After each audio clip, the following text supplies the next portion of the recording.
Dear students, welcome to ePathshala. I am Dr. Rajan Sharma, working as Principal Scientist in Dairy Chemistry Division at National Dairy Research Institute, Karnal.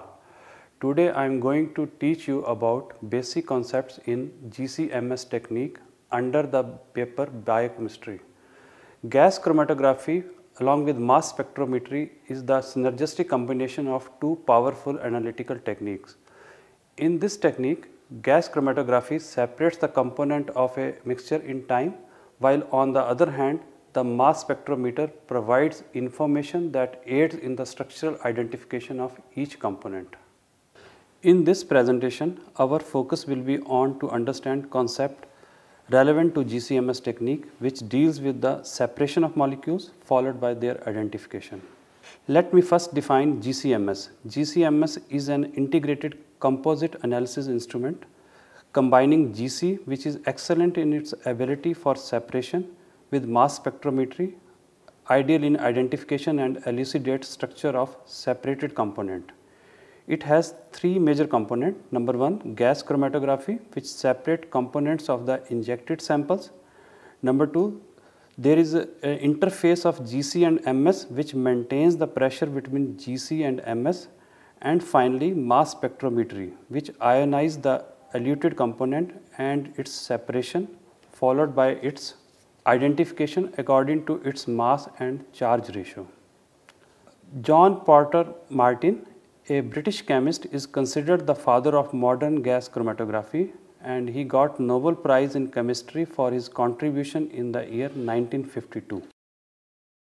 Gas chromatography leads to separation of volatile organic compounds. Separation occurs as a result of unique equilibrium established between the solutes and the stationary phase, that is the GC column. An inert carrier gas carries the solutes through the column. In GC-MS, gas chromatograph is used as a separator and mass spectrometer is acting as a detector as it ionizes all the molecules. It was challenged to combine these two instruments as they need variable operating condition.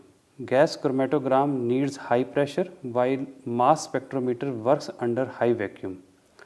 The carrier gas is needed to run the gas chromatogram, but this gas could collapse the vacuum of the mass spectrometer. Therefore, carrier gas has to be removed before sample reach the mass spectrometer. In this slide, component of mass spectrometer are predicted. So far, I have covered the basic concepts in GC-MS technique. The mass spectrometer provides information that aids in the structural identification of each and every component. When GC combines with MS, it can more efficiently separate the molecule and identify them with more accuracy. The overall efficiency of the instrument depends on the interface between GC and MS. The carrier gas such as nitrogen is lighter than the eluted molecules. They can be removed by effluent chamber easily. This provides the easy passage of molecule to the mass spectrometer without producing any hindrance in the vacuum creation. To perform aforesaid activity, a precisely aligned supersonic jet orifice system is used. Effluent oozes from the gas chromatograph is squeezed through a fine orifice followed by its sudden expansion into a vacuum chamber. Due to this expansion, the lighter gas, which has higher diffusion rate, concentrated at the core of the gas stream and which is directed towards a second orifice. Alignment of these two orifices, the first one for expansion and the second one for collection, is very critical. Their distance must be changed with the change of flow rate. Another method to separate the molecules and the carrier gas after the elution from gas chromatogram is using Perm selective membrane. Here we use a membrane which is made of dimethyl silicon having thickness of 0.025 to 0.040 millimeter. Carrier gas has low permeability for dimethyl silicon, while other molecules directly pass to the vacuum chamber of mass spectrometer. Yet another way to separate the carrier gas is using effusive flow. Example, flow of mixture through a porous tube. In this case, the content passes through the tube by effusion, which is faster for carrier gas and slower for sample, thus thereby separating the two components. The introduction of GC-MS instrumentation begins with the carrier gas. They are highly purified gases. Examples are helium, hydrogen and nitrogen. These gases pushes the evaporated sample into column and help them to travel through the column. Consequently, choice of carrier gas in separating the sample plays an important role. In more than 90% of the GC-MS instruments, helium gas is used due to its inert nature. After the carrier gas, here comes the role of column in the separation of sample. GC columns are either filled with silica particles or they are hollow capillary columns having the stationary face encrusted onto the inner wall. GC columns are fine capillary with 0.10 to 0.50 mm diameter and around 10 to 120 meter length. Selecting the right column for the analysis is very important. There are following things that need to be considered before you select a column. First is selection of stationary phase. The selection of stationary phase depends on the polarity and the phenyl content. Polarity depends on the structure of stationary phase and it affects the separation of molecules and hence the peak separation. Second is dimension of column. The dimension of column controls the factors such as solute retention, efficiency, carrier gas flow rate and head pressure. The next is column diameter. The diameter of column influences 5 different parameters such as retention, efficiency, carrier gas flow rate, pressure and capacity. There is an inverse relation between column efficiency and column diameter. That is, smaller diameter column has high efficiency. Here in the slide, N/M represents number of theoretical plates per meter. Similarly, retention time and pressure is also inversely proportional to column diameter. Contrary to this, if we keep pressure constant, then carrier gas flow rate increases with increase in column diameter. The larger diameter columns are usually used with those samples that need high flow rate. If columns with smaller diameters were used for aforesaid samples, then they need special considerations such as use of ovens or split injectors. Next thing to be considered for column is column length. Column length affects 3 major components which are efficiency, retention or analysis time and carrier gas pressure. Column efficiency, retention time and carrier gas pressure increases with increase in column length. Let us discuss the role of temperature in GC-MS. In total, there are 4 major regions where temperature has to be controlled, that is injector, oven, detector and mass vacuum chamber.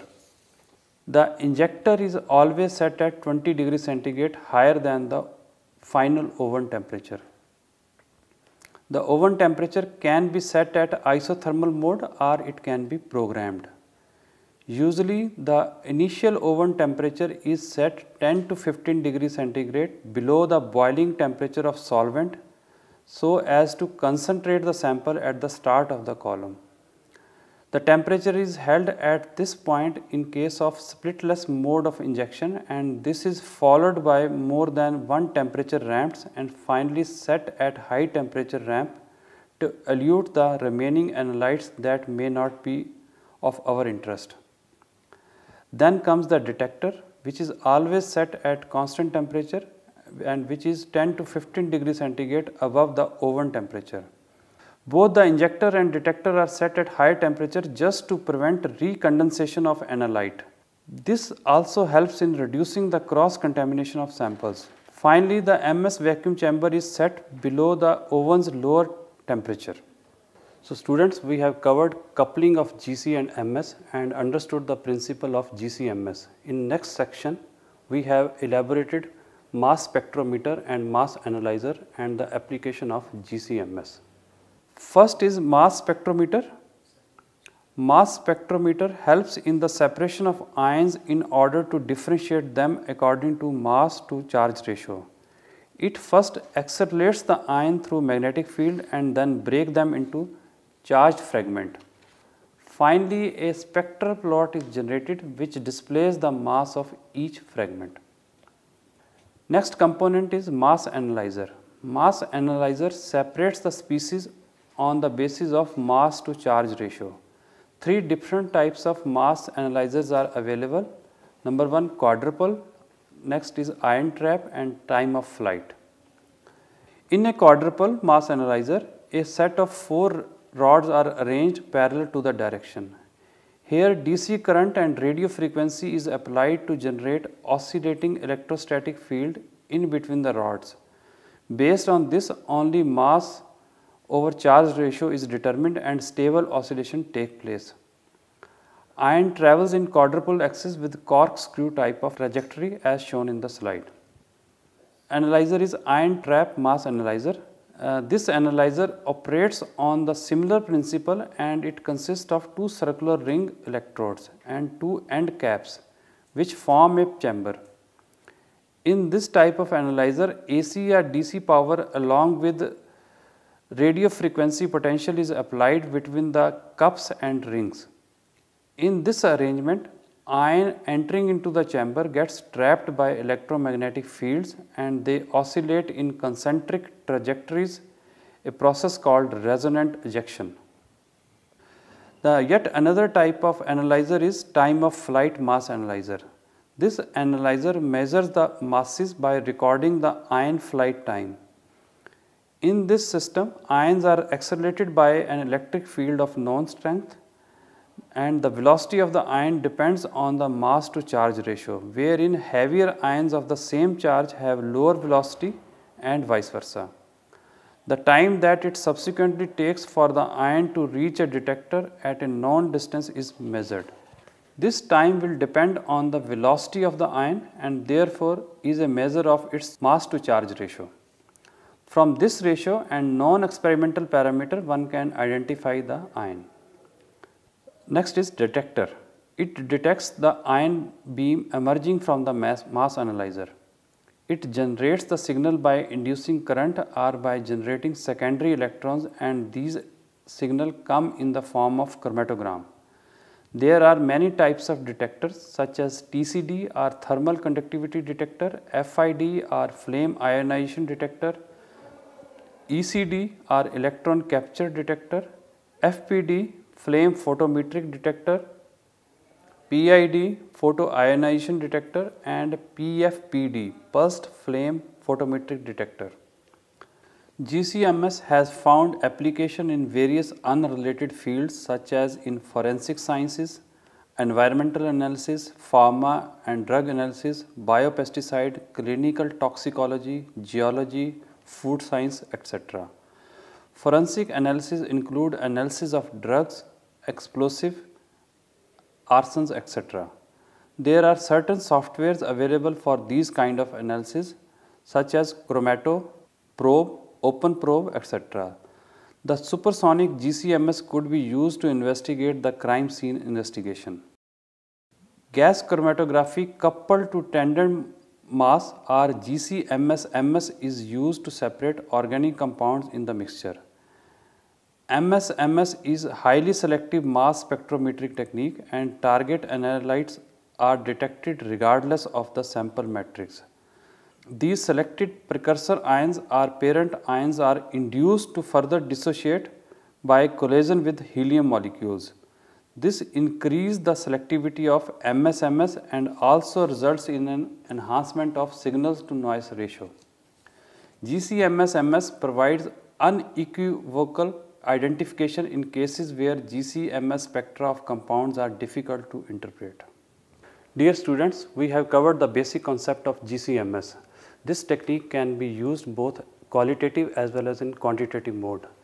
The modern equipments now are available where the sample introduction as well as all the control of the system can be controlled automatically. Finally, dear student, I thank you for listening my talk. I hope this talk will help you in future for your research as well as teaching activities. I thank you once again.